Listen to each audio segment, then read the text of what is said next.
My son kept telling me to rest more. He'd fluff my pillow, bring me tea, turn off the stove mid-cooking with a soft, "Don't overdo it, Mum." I thought he was being sweet, until I opened a drawer in his study and found a funeral plan, with my name already printed on it. The date was blank, but the signature lines were signed by him. I stared at it, hands trembling. Was I dying and didn't know it? Was something wrong with me, or was I just in his way? That night he brought me a glass of water before bed, and for the first time in my life I didn't drink it. I just sat there watching the surface of the water, trying to figure out if my son wanted me to die peacefully or quietly. I'm Margaret. I raised that boy on my own after his father disappeared, and I thought I knew him better than anyone, but what I found that day changed everything. And here's how it all went down. My name is Margaret, and I'm 67 years old. For most of my life I believed I was doing everything right. I worked as a nurse for over 30 years, sometimes pulling double shifts just to keep food on the table. My husband left when our son Daniel was only 2 years old. He walked out one rainy Thursday and never came back. There was no child support, no explanation, just silence and bills piling up. So it was just me and Daniel against the world. I sacrificed everything for that boy. I gave up dating, vacations, even basic luxuries, so he could go to a better school, have a proper lunch, wear decent shoes.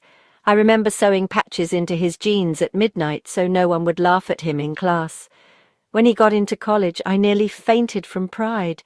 I took out loans, picked up weekend shifts, and skipped meals just to send him money when he needed books or rent. And when he graduated and became a financial advisor, I cried so hard I couldn't even get the words out. "We did it," was all I managed to whisper. I never remarried. I never moved away.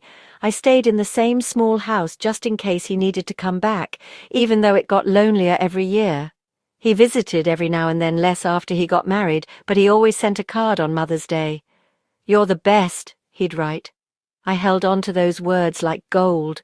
When his wife passed away suddenly from an illness, I rushed to his side, moved into the guest room without a second thought. I cooked for him, folded his laundry, tried to fill the space she left behind, not to replace her, but to ease the pain. And for a while I thought we were healing. He smiled more, talked more. He even said, "I'm glad you're here, Mum. This house feels warmer now." Those words meant everything to me. I didn't notice the shift right away. It was subtle. He started bringing me tea in the mornings, unprompted. "You should rest more," he'd say. "Let me handle things." He took over the bills, the mail, even set reminders on my phone for medications I hadn't asked for. "You're not getting any younger," he'd joke with a soft laugh. I thought he was being caring, loving, protective. I thought I'd finally raised a man who understood love wasn't just about grand gestures. It was about small kindnesses. I didn't realize then that sometimes kindness is just another mask cruelty wears. At first, when he told me not to clean up or to lie down while he did the groceries, I thought he was just being sweet. But slowly, I started to feel like I was being watched, like every breath I took was being monitored, like I was being pushed gently, politely toward a place where I'd no longer be needed. I ignored the feeling. I told myself I was imagining it. After all, this was my son, the same boy I once rocked to sleep during thunderstorms. He'd never hurt me. Not him. I was wrong. It started with a strange piece of mail. One afternoon while Daniel was at work, I opened the mailbox like I always did. Among the usual coupons and catalogues, there was a thick white envelope addressed to Daniel Foster regarding Margaret Foster. I nearly dropped it. My name written like I was some third party, like a file being processed. Curious, I opened it. Inside were documents from a funeral home, not a brochure, not a flyer, formal, detailed papers. One page in particular was highlighted. It was titled, "Pre-Need Funeral Arrangement, Margaret E. Foster." My hands began to shake. It included information about my preferred method of burial, a casket style, flowers, and even a song selection. Somewhere over the rainbow, a small note at the bottom read, "Paid in full by Daniel Foster." I blinked, stared, read it again. I hadn't signed anything. I hadn't spoken to anyone about a funeral plan. And yet here it was, official, filed, signed not by me, but by my son. I sat down right there on the stairs with the envelope in my lap, trying to steady my breathing, the edges of my vision blurred. Maybe it was a mistake. Maybe it was just a precaution, a gesture of care like life insurance. But no, this was more than that. It had my medical records attached. It listed me as having limited mobility, a term that's wildly inaccurate. It even noted early onset dementia suspected, something I've never been tested for. That evening, I confronted him. I tried to be calm. I held the envelope and asked, "Daniel, what is this?" He froze for a second, then smiled too quickly. "Oh, that. Just something my office recommended. Pre-need planning, you know. Saves trouble later. Everyone's doing it now. I didn't want to burden you." I stared at him. "With a funeral?" He chuckled, walked to the fridge, pulled out a bottle of water and handed it to me. "You worry too much, Mum. It's nothing really." And I took the bottle. I drank from it. I didn't think twice. But that night, lying in bed, a chilling thought crept into my mind. What if it wasn't nothing? What if the water wasn't just water? My stomach turned. I sat up, looked at the bottle. Something tasted off earlier, but I told myself I was being paranoid. He wouldn't. He couldn't. Could he? The next day I quietly booked an appointment with my doctor, told her everything. She ran tests. My blood work came back clean, no sedatives, no toxins. Relief washed over me, but it didn't last, because now I knew he was preparing for my death like it was a calendar event, quietly, logically, coldly. Over the next week I started noticing more. Daniel had moved all my medications into a single pill organizer, helpful at first glance, but 2 pills were different. I looked them up. One was a sleep aid I'd never been prescribed. When I asked him, he shrugged. "Just thought it might help you rest better. You've been tired lately." Had I? Or was he trying to make me tired? Trying to make me less aware? I stopped taking the pills, and I didn't tell him. Instead, I began playing along, smiling, thanking him, acting like I didn't notice the little things, the way he hovered every time I made tea, the way he double-checked whether I'd taken my dose, the way he insisted on preparing my meals. I knew then. I couldn't ignore it. My son was preparing to bury me while I was still alive, and I had to find out why. I started watching him the way he thought he was watching me, every word, every glance, every quiet footstep in the hallway. Daniel began talking to me slower, softer, like I was some child on the brink of collapse.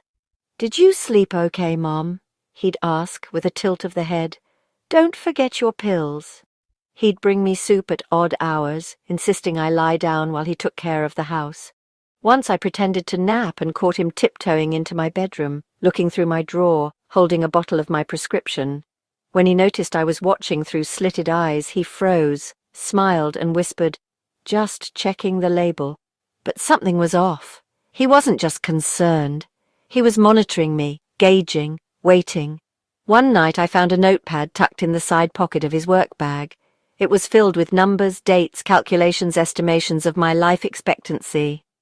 He had highlighted ages, notes like average lifespan post-retirement, optimal payout window, and even claim period 2-4 weeks. My name was at the top of the page. I stared at it like it was evidence from a crime scene. Then it hit me. This wasn't just about a funeral plan. There was money involved. I went online. I requested a copy of any life insurance policy taken out under my name. 3 days later, a manila envelope arrived. My hands shook as I opened it. There it was, a $750,000 life insurance policy. Beneficiary, Daniel Foster. Policy start date 4 months ago. The signature, forged. My signature recreated with enough accuracy to fool most eyes, but not mine. I knew my own hand. I knew the way the G curved in Margaret. Whoever had written this didn't. It was slanted too far right, the loops too shallow. Daniel had forged my approval to place a price tag on my death. That night I didn't sleep. I sat in the living room with every light on, holding the policy papers in my lap. The betrayal wrapped around me like a second skin. My own son. The baby I held with shaking arms, who once cried when I left for work, who made me macaroni necklaces for Mother's Day, now plotting my quiet exit for a check. And for what? A mortgage? A promotion? I thought about every lunch I skipped so he could eat better, every shift I took when he was sick, the car I gave up when he needed one for college. None of it mattered. Not to him. He had already buried me in his mind. There was no confrontation, not yet. Instead, I met with a lawyer. I showed him the forged documents. He confirmed what I already suspected: this was fraud. Not only that, it was criminal. He helped me set up protections, freeze accounts, revoke medical power of attorney, redirect mail. I opened a safety deposit box and placed the policy, the forged papers, and copies of Daniel's notes inside. And then I did something else. I scheduled a full medical evaluation, recorded it, notarized it, and filed it. Proof that I was of sound mind, aware, competent, just in case. All the while I smiled at Daniel. I played the quiet, forgetful woman. I let him think he had the upper hand, let him spoon soup into my bowl and place pills on napkins. "Thank you, sweetie," I'd whisper, watching him watch me. I didn't flinch, not once, because I was going to make sure he understood what it meant to prey on someone who once gave him everything. They thought they had me, but they had no idea. I knew I couldn't just confront Daniel and hope it would end there. People like him, calculated, cold, with a smile too rehearsed, don't back down when they're exposed. They double down. So I had to be smarter. Quiet revenge. I started by pretending to be worse off than I really was. I shuffled a little when I walked, let my hand tremble when I held my tea. I asked him to read things aloud for me: menus, dates, even the newspaper, as if my eyes were starting to fail. He lapped it up. "Of course, Mum," he'd say, eager, rehearsed. Then I began asking questions. "Daniel, what would happen if something happened to me while you were out? Or should we maybe look into end-of-life planning?" His eyes lit up like a dog hearing the word treat. He didn't even try to hide it. "I've actually been thinking about that too," he said. "We should sit down and talk options." But I didn't need to talk. I needed to record. I placed audio recorders in the living room, the kitchen, even under my nightstand. I installed a nanny cam disguised as a digital clock in my bedroom. I saved everything to a cloud account only I could access, and I started building a case. Meanwhile, I visited a second attorney, one who specialized in elder abuse and inheritance fraud. I told him everything. He asked if I had evidence. I slid the manila envelope across the table. His eyes widened. "You understand this is serious," he said. "This could be federal." I nodded. I wanted it on record. I wanted Daniel's lies to exist in places he couldn't erase. We drafted documents to transfer the deed of the house into a private trust under my full control. We froze all joint accounts. Then we started reassigning my beneficiaries. The life insurance policy? I filed for investigation and asked for it to be cancelled, citing forgery. They required a statement. I sent notarized handwriting comparisons, sworn affidavits, and copies of the original signature I used on my other documents. I also updated my will, leaving Daniel exactly $1, symbolic, legal, and a message he wouldn't miss. Then came the setup. I told Daniel I'd been feeling weaker. I coughed more, left food untouched. One night I even forgot where I put my keys and sat on the stairs pretending I was scared to go down. Daniel watched like a wolf in a nursery. He started getting bolder, leaving supplements by my bed without labels, refilling my prescriptions for me. I never took anything without checking. One night I found 2 pills in a cup labeled "Your Sleep Meds." Except I hadn't asked for any. I sent them to a friend of mine who worked in a lab. The results came back. They were heavy sedatives, way more than any usual sleep aid. When I told my lawyer, he leaned forward and said, "Are you ready to end this?" I nodded. The final piece came from the insurance investigator. "Miss Foster," he said over the phone, "we've concluded that the policy was submitted with falsified signatures. We'll be cancelling the plan and flagging the account for fraud. Will there be consequences?" I asked. If the beneficiary submitted it knowingly, yes. Perfect. Now it was time. I called Daniel into the kitchen one evening, told him I needed to talk. "I've been thinking about my health," I said, "about planning for what comes next." His eyes sharpened. He sat straighter. "That's good, Mum. Really good. I've always said it's important to be realistic." "I want you to help me with the paperwork," I added, pushing the fake documents across the table. They looked real, identical to what he'd filled out for me in secret. He didn't even hesitate. He reached for a pen. That's when I pressed a button under the table. The nanny cam in the kitchen lit up red, recording. Before you sign anything, I said gently, I have one more thing. I opened my laptop, played the audio recording from 2 weeks ago, his voice clear as day. Once she starts showing signs of decline, we can get the payout rolling. It won't take long. His face drained of colour. What is this?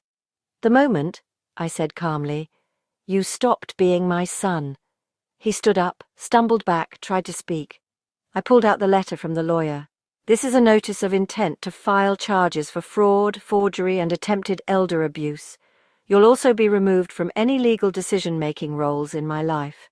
Oh, and by the way, the insurance company knows. They're investigating, he started stammering. Mom, wait, I didn't. But I raised a hand. Don't call me Mom. You buried that woman the moment you priced her death at $750,000. He fled the house. I didn't stop him, I just locked the door behind him, and for the first time in years I slept with no fear. The next morning, the silence in the house was thick, but it wasn't fear anymore, it was peace. Daniel didn't come back that day, or the day after. On the third morning, I got a knock at the door. It wasn't him. It was a courier serving a notice that Daniel had filed a claim to contest the cancellation of the life insurance. He was pushing back. But what he didn't know was that everything he thought he'd buried had already been dug up. The lawyer had submitted all the audio, video, and documentation to both the insurer and law enforcement. Daniel's words were now part of a formal case file. His forged signature was being examined by 2 handwriting analysts. Every digital trace his email activity, the metadata on the PDF file he'd uploaded to initiate the policy was being tracked and logged. I didn't hear from him again for 3 weeks. Then I got a call from a number I didn't recognize. It was a detective from the Fraud Investigation Unit. They had questions, but not for me. He said I had been thorough, and the evidence was more than sufficient. They were now preparing to bring Daniel in for questioning, and I knew exactly how this would go, because people like Daniel never expect the people they prey on to fight back.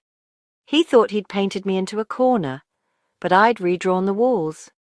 Around week 5, the knock came again, but this time it was him.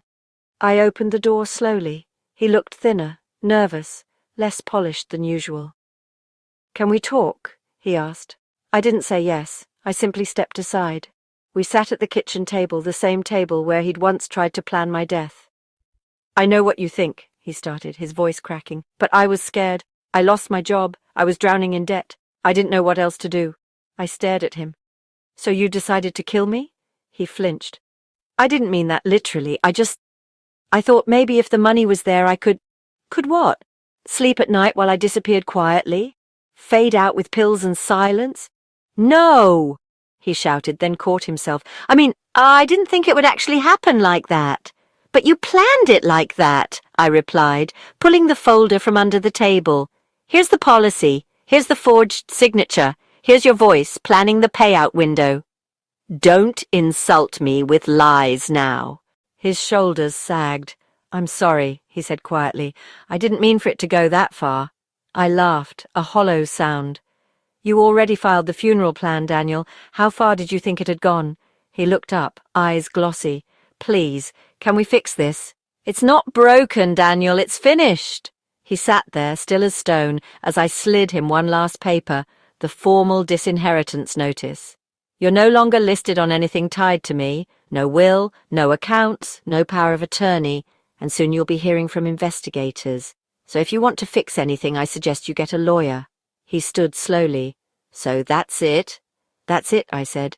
"You tried to bury me alive. This is mercy." He left without another word. Later that day, I got a call from my attorney. "The insurers officially cancelled the policy. They've filed internal fraud charges. Also, your son's bank flagged suspicious activity matching the payout schedule. They're freezing the related accounts." It was happening. One by one, the doors he thought he'd opened were slamming shut. His world built on my quiet exit was unravelling. A week after that, I received a formal notice from the authorities. Daniel had been summoned for questioning. I didn't celebrate. There was no victory dance, just a quiet glass of wine on my back porch, the same porch where I used to watch him play with toy cars as a little boy. I thought of the child I raised and the man he chose to become, not out of desperation, but out of entitlement. He thought I owed him everything, even my death. But now he was the one facing the reckoning, and I had finally fully taken back control. It didn't take long before the consequences began catching up to Daniel in waves. First came the internal fraud investigation from the insurance company, followed closely by a report from the Financial Crimes Unit. He was called in for questioning, and within a month he was formally charged with attempted insurance fraud, falsification of legal documents, and identity theft. The story didn't stay quiet for long. A local reporter digging through public records picked up on the case and published an article titled, "Son Accused of Filing Funeral Policy for Living Mother." The headline alone was enough to make waves. The neighborhood started whispering. The same neighbors who used to wave at Daniel, who once praised him for being such a good son to take care of his mother, now looked at him like the snake he truly was. The fallout spread fast. He lost his job at the accounting firm. Apparently, they didn't take kindly to employees forging signatures on insurance forms, even in their personal lives. His girlfriend left him 2 days after the article broke. She blocked his number, moved out of their apartment, and never looked back. I didn't feel joy watching him fall apart. I felt relief. He had tried to destroy my life from the inside out, and now his own life was unraveling under the weight of his lies. During the court proceedings, his defense attorney tried to paint him as desperate, overwhelmed, emotionally unstable. But the prosecutor had the recordings, the emails, the funeral plan, the quiet calculation in his voice as he explained to the insurance rep how quickly the payout could be processed. The judge didn't buy the excuses. Daniel was sentenced to 5 years probation, 200 hours of community service, and mandatory psychiatric evaluation. But perhaps the harshest punishment wasn't legal, it was personal. His reputation was destroyed, his relationships severed. He couldn't walk into a grocery store without people whispering behind his back, and perhaps most devastating of all, he had lost me, not just as a mother, but as any kind of safety net, emotional or financial. I was done. Burying my love for him had been the hardest thing I ever had to do, but it was the only way I could breathe again. I changed the locks, closed the joint accounts, updated all my emergency contacts, and I wrote a new will one that left everything I owned to a local women's shelter and a scholarship fund for children of single mothers. The house he tried to inherit through my death. It was legally protected now, untouchable by anyone but the trust I'd created. And just like that, the future he tried to steal became someone else's new beginning. I even donated the funeral plan he filed for me to a hospice center. Let it go to someone whose family actually cared. People sometimes asked if I ever saw him again. The answer was yes once. It was about a year after the trial. I was at the farmer's market picking out apples when I saw him across the way. He looked thinner, paler, smaller than I remembered. He saw me. We locked eyes. And in that moment I saw everything: regret, shame, confusion, but not enough of any of it to warrant forgiveness. He didn't walk over, he just stood there, then turned away, and I let him go without a word. That evening I sat on my porch with a blanket and a glass of wine. The sky was turning amber, the air was clean. I wasn't thinking about betrayal or trials or twisted insurance policies. I was thinking about what it meant to be free, not safe, not protected free, no longer beholden to the people who thought they owned me, no longer tethered to the son who thought he could cash me out like a policy. I was finally, beautifully, untouchable. The months after the trial felt like waking up from a long, painful coma. For the first time in years, my mornings didn't start with anxiety or second-guessing. I opened the curtains fully, I cooked full breakfasts. I started walking again, not because the doctor told me to, but because I wanted to feel the wind on my skin. I joined a local community garden and started growing things with my hands, things that didn't require permission or approval. Tomatoes, basil, little sunflowers that leaned toward the morning light. Every time I watered them, I felt something inside me stretch and bloom again. My house became mine in every sense. I repainted the kitchen, changed the curtains, replaced every old photo of Daniel with art and postcards from places I wanted to visit. I took an online watercolor class. I reconnected with 2 old friends from my church group, and every Sunday we met for coffee and talked about everything but the past. They didn't ask me about Daniel, they just listened and laughed, and reminded me that there was still life left to live. One day I signed up for a volunteer program at a hospice centre, the same one I donated the funeral policy to. I thought it would be strange, walking into a place where death hovered gently over every room, but it wasn't. It was peaceful, grounding. The patients there didn't need my money or my story, they just needed presence, and that I could give. Sometimes I read to them, other times I just sat and held a hand while someone watched the rain. It reminded me that real life was about being seen, not used. And then something unexpected happened. I met someone. Not romantically, not yet, but a man named Howard who volunteered at the centre. He was in his 70s, a retired nurse with kind eyes and a voice that never rushed. We started talking about books, then music, then our shared love of lemon tea. There were no sparks, no declarations, just ease. And for the first time in a very long time, I let myself be at ease with someone. We now take walks on Thursdays. He always brings a thermos with 2 cups and asks about my garden. He doesn't know everything about my past, and that's okay. He knows who I am now, and that's more than enough. I think that's what healing looks like. Not dramatic transformations, but quiet moments where you realize you're no longer holding your breath. Where you hear a bird song and don't think of what went wrong, but of what's still possible. The truth is, I'll always carry some of the scars. There are days when I still flinch at kindness, wondering if it hides another trap. But those moments pass faster now. I trust myself more. I believe my own voice.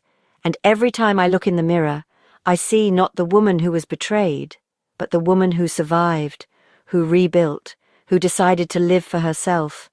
If you've ever been betrayed by someone you loved, someone you raised, someone you trusted with every part of your life, know this. You are not broken, you are not foolish, you are not to blame. You are simply someone who gave your heart to the wrong person, and that does not make you weak. It makes you human. I look back now, not with anger, but with clarity. My son made his choices. He built a life on lies, saw me as a stepping stone, then tried to bury me before my time figuratively and almost literally.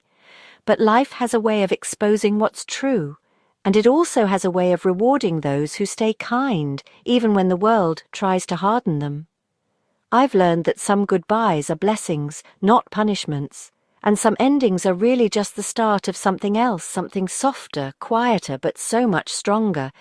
These days my house is filled with light. I still make tea every morning. I still tend the garden. I've even started learning to play the piano, something I'd always wanted to do but never gave myself permission for. And sometimes, in the late afternoon, I sit by the window with a book, and my phone buzzes with a message from someone I met at the hospice, or from Brenna, my neighbour's daughter, who's become like the granddaughter I never had. It's not the life I once dreamed of, but it's a life I've built with my own hands, free of manipulation, free of fear, free of anyone who looks at me and sees only what they can take. Sometimes I walk past the mirror and catch a glimpse of myself, and for a split second I smile not because everything is perfect, but because I finally know who I am without anyone else's shadow over me. And that woman, the one I see now, she's not someone you can erase. She's not someone you can silence. She's not someone you can discard. She is real, she is whole, and she is finally free. So if you're watching this, if you've ever felt discarded, betrayed, unimportant, please believe me when I say, you are just beginning. Sometimes the best revenge is not revenge at all. Sometimes the best revenge is simply becoming untouchable.